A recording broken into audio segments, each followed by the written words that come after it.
बच्चों, हम पढ़ रहे हैं मूविंग चार्जेस एंड मैग्नेटिज्म और अब हम डिस्कस करेंगे साइक्लोट्रॉन। तो बच्चों, साइक्लोट्रॉन आपके बोर्ड एग्जाम के पॉइंट ऑफ व्यू से बहुत इंपॉर्टेंट है। तो बच्चों, साइक्लोट्रॉन आपकी एक डिवाइस है जो कि हैवी चार्ज पार्टिकल जैसे कि प्रोटॉन्स, अल्फा पार्टिकल्स, न्यूट्रॉन्स को एक्सेलरेट करने के काम आता है। और बच्चों, जैसे ही ये हैवी चार्ज पार्टिकल्स एक्सेलरेट होंगे तो बच्चों इनकी स्पीड इंक्रीज होगी।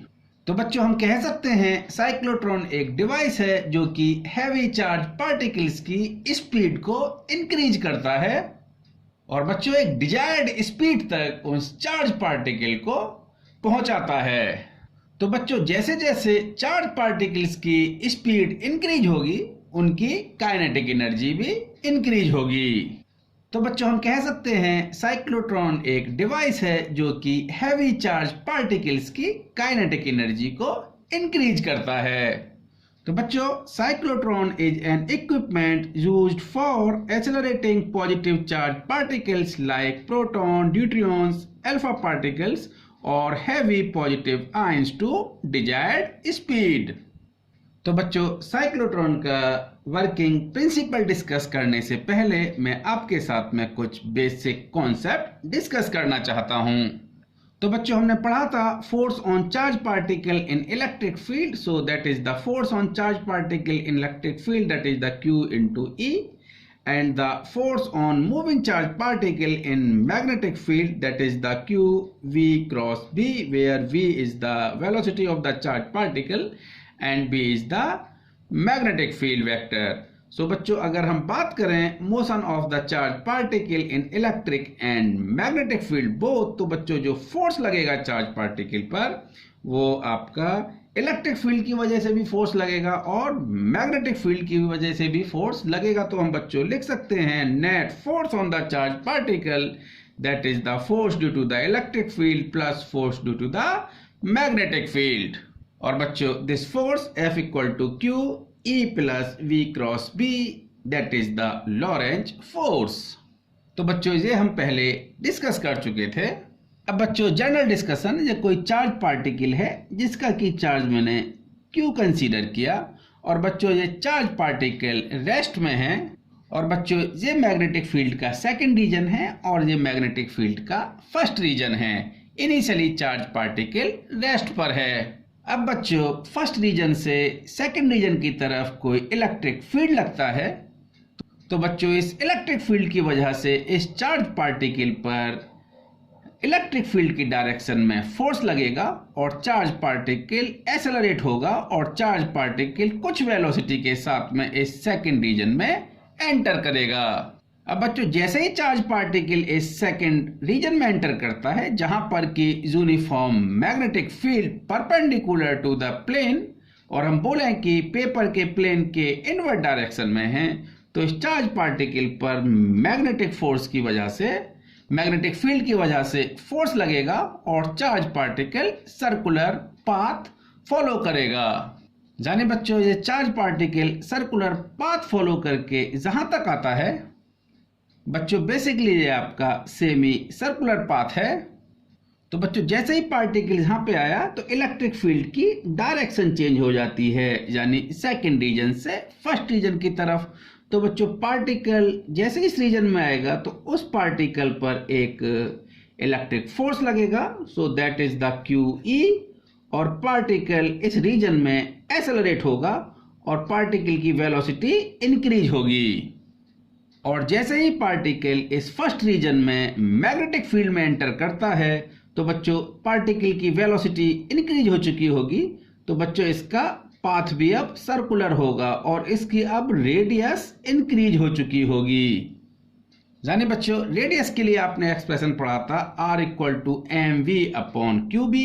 तो बच्चों, जहां पर इस रीजन में इसकी वेलोसिटी इंक्रीज हुई, जैसे जैसे वेलोसिटी इंक्रीज होगी वैसे वैसे इसकी रेडियस इंक्रीज होगी। तो बच्चों, ये चार्ज पार्टिकल अब एक सेमी सर्कुलर पाथ फॉलो करेगा जिसकी की रेडियस इंक्रीज हो चुकी होगी और बच्चों ये चार्ज पार्टिकल जैसे ही जहां पर पहुंचता है वैसे ही इलेक्ट्रिक फील्ड आपका फर्स्ट रीजन से सेकंड रीजन की तरफ स्विच करता है और बच्चों इस रीजन में अब ये चार्ज पार्टिकल एक्सेलरेट होगा, जिससे कि इस चार्ज पार्टिकल की वेलोसिटी अब और इंक्रीज होगी। बच्चों एक चीज ध्यान रखिए, मैंने इलेक्ट्रिक फील्ड बच्चों केवल इसी रीजन में कंसीडर किया है, यानी जहां से जहां तक आपका इलेक्ट्रिक फील्ड आपका स्विच हो रहा है, यानी मैग्नेटिक फील्ड 1 से 2 की तरफ या सेकंड मैग्नेटिक फील्ड रीजन से फर्स्ट मैग्नेटिक फील्ड रीजन की तरफ। अब बच्चों जैसे ही इस चार्ज पार्टिकल की स्पीड इंक्रीज हुई और ये चार्ज पार्टिकल इस पॉइंट पर पहुंचता है, यानी second region of magnetic field में पहुंचता है, तो बच्चों ये चार्ज पार्टिकल अब सेमी सर्कुलर पाथ फॉलो करेगा और वेलोसिटी इंक्रीज हो चुकी है, तो बच्चों इस चार्ज पार्टिकल की अब रेडियस भी इंक्रीज हो चुकी होगी, यानी उस पाथ की रेडियस जो कि ये चार्ज पार्टिकल फॉलो कर रहा है, ये charge particle semi circular path follow कर रहा है, तो बच्चों इसकी रेडियस भी अब इंक्रीज हो चुकी होगी। अब बच्चों ये चार्ज पार्टिकल इस पॉइंट पर पहुंचता है, इलेक्ट्रिक फील्ड बच्चों फिर स्विच होता है, यानी सेकेंड रीजन से फर्स्ट रीजन की तरफ इलेक्ट्रिक फील्ड की डायरेक्शन चेंज होती है, तो बच्चों इस रीजन में चार्ज पार्टिकल की वेलोसिटी इंक्रीज हो रही है और जैसे ही चार्ज पार्टिकल फर्स्ट रीजन में एंटर कर रहा है, तो इसकी वेलोसिटी इंक्रीज होने की वजह से इस सेमी सर्कुलर पाथ की रेडियस भी इंक्रीज होगी।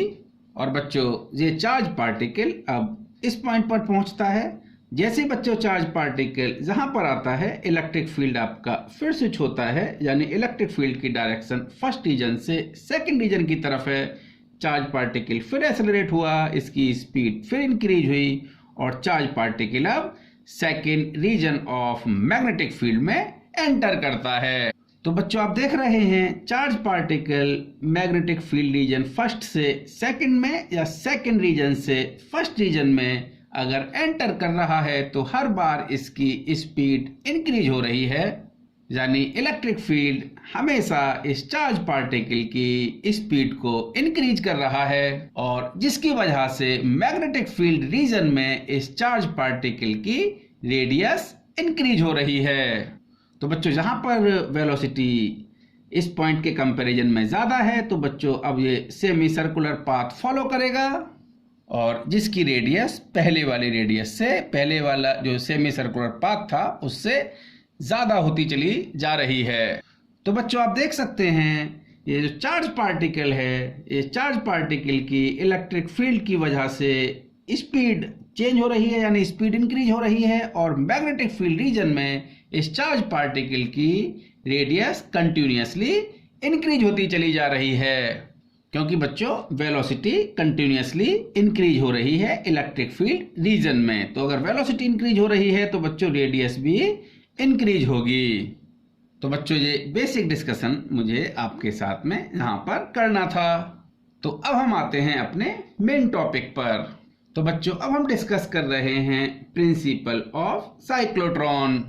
तो बच्चों working principle of cyclotron, the working principle of cyclotron is based on the fact that a positive charge particle can be accelerated to a sufficient high energy with the help of oscillating electric field with the use of strong magnetic field। यानी बच्चों working principal cyclotron का ये है कि आप positive charge particle को with the help of oscillating electric field and strong magnetic field से accelerate कर सकते हैं और charge particle sufficient speed achieve कर सकता है, जिससे कि डिजायर्ड काइनेटिक एनर्जी का हम चार्ज पार्टिकल अचीव कर सकते हैं। तो बच्चों अब हम डिस्कस करते हैं साइक्लोट्रॉन की कंस्ट्रक्शन के बारे में। यानी बच्चों साइक्लोट्रॉन में दो मेटलिक हॉलो डीज होती हैं, यानी डी टाइप की स्ट्रक्चर होती हैं। यानी बच्चों ये मेटलिक एक डी टाइप की स्ट्रक्चर है जो कि अंदर से खोखली होती है। यानी बच्चों साइक्लोट्रॉन में आपकी दो मेटलिक हॉलो डीज हैं, यानी बच्चों ये आपकी D1 है और ये D2 है। और बच्चों ये दोनों डीज आपके एक हाई वोल्टेज ऑसिलेटर से जुड़ी हुई हैं। यानी बच्चों ये हाई फ्रीक्वेंसी ऑसिलेटर का वर्क ये है बच्चों कि ये आपका, तो बच्चों ये हाई फ्रीक्वेंसी ऑसिलेटर, ये जो D के बीच में स्पेस है, जहां पर बच्चों ये इलेक्ट्रिक फील्ड को बहुत तेजी से स्विच करता रहता है, मतलब डी फर्स्ट से सेकंड की तरफ, डी सेकंड से फर्स्ट की तरफ, यानी इलेक्ट्रिक फील्ड को बहुत हाई फ्रीक्वेंसी से चेंज करता रहता है, यानी पोलरिटी को चेंज करता रहता है। So this is the function of this high frequency oscillator. और बच्चों ये इलेक्ट्रिक फील्ड को D2 से या D2 से 1 की तरफ या D1 से D2 की तरफ इस तरह से स्विच करता है कि इलेक्ट्रिक फील्ड की डायरेक्शन हमेशा चार्ज पार्टिकल की वेलोसिटी की डायरेक्शन में रहे। बच्चों देखिए, जैसे चार्ज पार्टिकल फर्स्ट रीजन से सेकंड रीजन की तरफ जा रहा है तो high frequency oscillator electric field को फर्स्ट रीजन से सेकंड रीजन की तरफ करेगा, और जैसे ही चार्ज पार्टिकल इस सेकंड रीजन से फर्स्ट रीजन की तरफ आएगा तो जो हाई फ्रीक्वेंसी ऑसिलेटर है वो इलेक्ट्रिक फील्ड की डायरेक्शन को तुरंत ही सेकंड रीजन से फर्स्ट रीजन की तरफ करेगा, जिससे कि इस चार्ज पार्टिकल की वेलोसिटी कंटिन्यूअसली इंक्रीज होती रहे। तो बच्चों ये high frequency oscillator electric field को एक सर्टेन फ्रीक्वेंसी के बाद में स्विच कर रहा है, यानी D1 से D2 की तरफ और D2 से D1 की तरफ, जिससे कि चार्ज पार्टिकल की वेलोसिटी कंटिन्यूअसली इंक्रीज हो रही है। बच्चों इनिशियली कंसीडर किया कि पॉजिटिव चार्ज पार्टिकल बिल्कुल सेंटर पर रखा हुआ है और वो रेस्ट पर है। आप इधर देखिए बच्चों, चार्ज पार्टिकल रेस्ट पर है, इलेक्ट्रिक फील्ड D2 से D1 की तरफ अप्लाई होता है इस रीजन में, तो जिससे चार्ज पार्टिकल एक सर्टेन वेलोसिटी अटेन करता है। अब बच्चों देखिए, जहां पर आपके दो स्ट्रॉन्ग मैग्नेट्स लगे हुए हैं, और बच्चों ये मैग्नेट्स एक बहुत ही स्ट्रॉन्ग मैग्नेटिक फील्ड प्रोड्यूस कर रही हैं north pole to south pole. और बच्चों ये जो डीज हैं दोनों, ये मैग्नेटिक फील्ड के परपेंडिकुलर हैं। तो बच्चों जैसे ही चार्ज पार्टिकल D1 पर पहुंचता है तो मैग्नेटिक फील्ड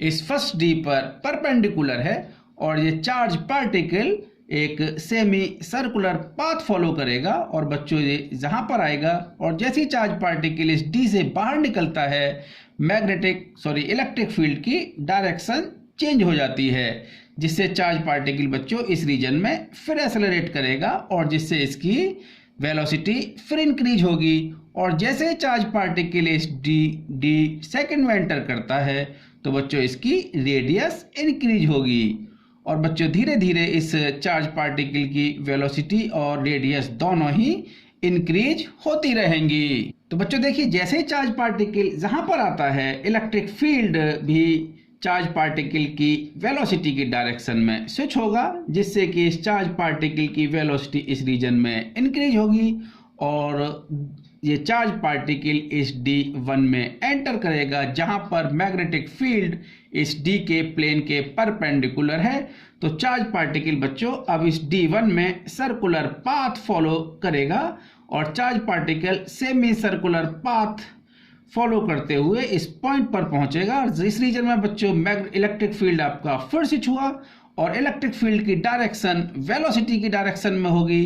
अब बच्चों इलेक्ट्रिक फील्ड रीजन, यानी ये रीजन जो है आपका इलेक्ट्रिक फील्ड रीजन है, जहां पर चार्ज पार्टिकल की वेलोसिटी इंक्रीज होगी, और चार्ज पार्टिकल इस D2 में एंटर करेगा, जहां पर कि मैग्नेटिक फील्ड इस D के प्लेन के परपेंडिकुलर है, और चार्ज पार्टिकल बच्चों सेमी सर्कुलर पाथ फॉलो करता हुआ इस D2 से आउटवर्ड डायरेक्शन में निकलेगा, और इलेक्ट्रिक फील्ड इस रीजन में अब आपका जो चार्ज पार्टिकल है उसकी वेलोसिटी की डायरेक्शन में है, जिससे चार्ज पार्टिकल की वेलोसिटी इस इलेक्ट्रिक फील्ड रीजन में इंक्रीज होगी।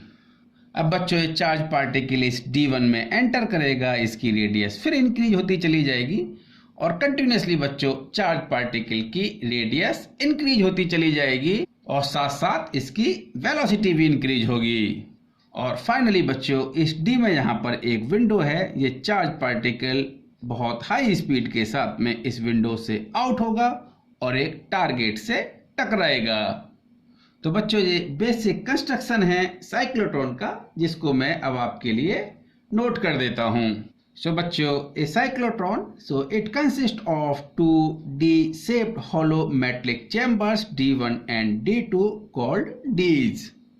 तो बच्चों, ये आपके two metallic D shape chamber हैं जिसको मैंने D1 नाम दिया है और ये आपकी D2 है. So बच्चों, these are placed horizontally with their diametric edge parallel and slightly separated from each other. तो बच्चों, इन दोनों डीज की ये डायमीट्रिक एज है और बच्चों ये दोनों एक दूसरे के पैरेलल हैं और इन डीज के बीच में एक आपका थोड़ा सा सेपरेशन है. बच्चों, these Ds are connected to high frequency oscillator which can produce a potential difference of 10 to the power 4 volt and frequency 10 to the power 7 hertz. तो बच्चों आप देखिए ये D1 और D2 Ds आपके हाई फ्रीक्वेंसी ऑसिलेटर के साथ में जुड़ी हुई हैं जिसका कि पोटेंशियल यानी ये जो आपका पोटेंशियल डिफरेंस जनरेट कर रहा है इन दोनों डीज के बीच में that is the 10 to the power 4 volt approximately और बच्चों इसकी फ्रीक्वेंसी अप्रोक्सीमेटली आपकी 10 टू द पावर 7 हर्ट्ज है. और बच्चों ये दोनों डीज आपकी स्ट्रॉन्ग मैग्नेटिक फील्ड में रखी हुई हैं. तो बच्चों this is the basic construction of the cyclotron. तो बच्चों वर्किंग तो मैं इसके आपको समझा ही चुका हूं. तो बच्चों कंसीडर करते हैं at any instant suppose D1 is at negative potential and D2 is at positive potential.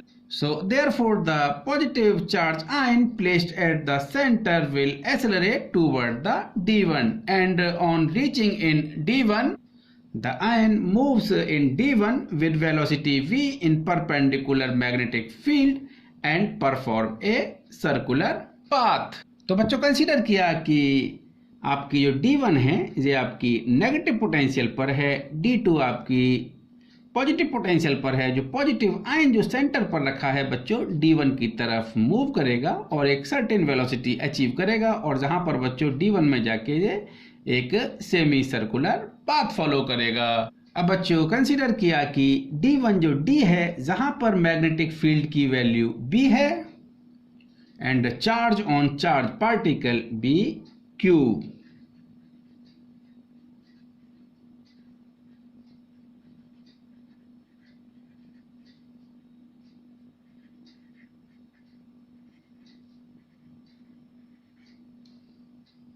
और बच्चों चार्ज पार्टिकल D में v वेलोसिटी से एंटर करता है. तो बच्चों force on charge particle so that equal to q v b. Magnetic field बच्चों velocity के परपेंडिकुलर है. तो बच्चों ये जो फोर्स होगा ये आपका वेलोसिटी के परपेंडिकुलर है तो जिससे ये आपका charge particle circular path follow करेगा. So this force is centripetal force. So mv square upon r. तो बच्चों हम जहां पर किसी भी इंस्टेंट पर जो चार्ज पार्टिकल है उसकी रेडियस और वेलोसिटी के बीच में रिलेशन फाइंड आउट कर सकते हैं. So this r equal to mv upon qb. Now students time taken by the ion in d. तो बच्चों देखिए इस D में ये charge particle semi circular path follow कर रहा था. तो कंसीडर किया कि किसी इंस्टेंट पर इस सर्कुलर पाथ की रेडियस r है और वेलोसिटी v है. So this time taken by the ion in D that equal to t. So this is the path length of this circular semi-circular path. So this is the pi r upon velocity of this charge particle in D. तो बच्चों आप r की value यहाँ पर put कर सकते हैं. So from here this t equal to pi upon v mv upon qb. तो बच्चों यहाँ से जो t की वैल्यू आएगी आपकी this is the pi m upon qb. तो बच्चों आप देख रहे हैं time taken by the charge particle in D is independent upon the velocity and the radius of the charge particle in D. इसको ध्यान रखेंगे बच्चों. सो t is free from velocity and radius यानी टाइम जो है आपका जो एक चार्ज पार्टिकल D में स्पेंड करेगा या D के अंदर चार्ज पार्टिकल जितनी देर तक रहेगा वो टाइम बच्चों वेलोसिटी और इस चार्ज पार्टिकल की सेमी सर्कुलर पाथ की रेडियस से इंडिपेंडेंट है। तो बच्चों मैं समझता हूं जहां तक आपको ये क्लियर होगा। तो बच्चों चार्ज पार्टिकल इस D1 में एंटर किया था और जैसे ही चार्ज पार्टिकल बच्चों इस D1 से आउट होगा तो इलेक्ट्रिक फील्ड बच्चों आपका अब अपोजिट डायरेक्शन में होगा, यानी ये जो D1 है बच्चों अब आपका हाई पोटेंशियल पर होगा और D2 आपका लो पोटेंशियल पर होगा, यानी इसका पोटेंशियल नेगेटिव होगा और इसका पोटेंशियल अब आपका पॉजिटिव होगा। और जो पॉजिटिव चार्ज पार्टिकल है अब D2 की तरफ एक्सेलरेट होगा और चार्ज पार्टिकल इस D2 में हाई स्पीड के साथ में एंटर करेगा। सो बच्चों as the ions come out from D1 become positive and D2 become negative. So बच्चों thus the ion accelerate toward D2 and enters in D2 with great speed। तो बच्चों इस तरह से आपके चार्ज पार्टिकल की स्पीड कंटिन्यूअसली इंक्रीज होती रहेगी और बच्चों फाइनली ये charge particle with very high speed इस D से आउट हो जाएगा, यानी बाहर निकल जाएगा। अब बच्चों हम डिस्कस करते हैं maximum energy of the positive ion. तो बच्चों कंसीडर करते हैं D की जो आपकी रेडियस है वो R0 के इक्वल है। So let the radius of D be R0 and the maximum velocity achieve by the charge particle be V0। तो बच्चों जब चार्ज पार्टिकल आउट हो रहा होगा तो उस चार्ज पार्टिकल के सर्कुलर पाथ की रेडियस R0 के इक्वल होगी और उस समय उस चार्ज पार्टिकल की वेलोसिटी भी मैक्सिमम होगी। तो force on charge particle in magnetic field, so this is the QB into V0, क्योंकि मैग्नेटिक फील्ड परपेंडिकुलर है वेलोसिटी के, so that equal to the centripetal force, so this is the mv0 square upon R0। So from here this V0 equal to BQ R0 upon M। तो बच्चों देखिए ये charge particle की velocity है, जहां पर B मैग्नेटिक फील्ड है जो आपने अप्लाई किया है, यानी ये डिफाइंड है। Q charge on charge particle भी डिफाइंड है और बच्चों जो रेडियस है साइक्लोट्रॉन की ये भी आप डिफाइन कर सकते हैं कि कोई साइक्लोट्रॉन किस रेडियस का है। तो बच्चों ये आपकी मैक्सिमम वेलोसिटी होगी attain bye the charge particle. और बच्चों देखिए अगर मैग्नेटिक फील्ड की वैल्यू इंक्रीज हो तो आपकी वेलोसिटी भी इंक्रीज होगी और वेलोसिटी बच्चों आपकी रेडियस पर भी डिपेंडेंट है। Now maximum kinetic energy of the charge particle, so this is the half m into square of the maximum velocity attained by the charge particle, so this is the 1/2m V0 square। बच्चों मैं V0 की अगर value यहाँ पर put करूँ, सो this is the half m, this is the BQ R0 upon m square. तो बच्चों अगर मैं इसको सिंप्लीफाई करता हूँ, सो this is the B square Q square and R0 square upon 2m। So this is the maximum kinetic energy of the charge particle in a cyclotron।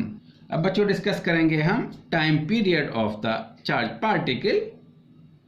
सो बच्चों time period of the charge particle, so this is the 2 into t। और बच्चों t define किया था मैंने time taken by the charge particle in a d, यानी बच्चों time taken by the charge particle या charge ion in d, that is t, this is the pi m upon qb। So this time period t that equal to twice of t, so this is the 2 pi m upon qb। Now frequency, this is the 1 upon t, तो बच्चों frequency होगी आपकी qb upon 2 pi m। तो बच्चों ध्यान रखना है हमें maximum kinetic energy of the positive charge particle in cyclotron, so this is the Q square B square R0 square upon 2m। तो बच्चों ये एक्सप्रेशन हम ध्यान रखेंगे और ये दोनों एक्सप्रेशन भी हम ध्यान रखेंगे। अब बच्चों हम डिस्कस करेंगे लिमिटेशंस ऑफ द साइक्लोट्रॉन। इसके लिए बच्चों मैं अब नेक्स्ट शीट पर चलता हूं, जहां हम बोले बच्चों इसको हम अब नेक्स्ट लेक्चर में डिस्कस करेंगे। ओके।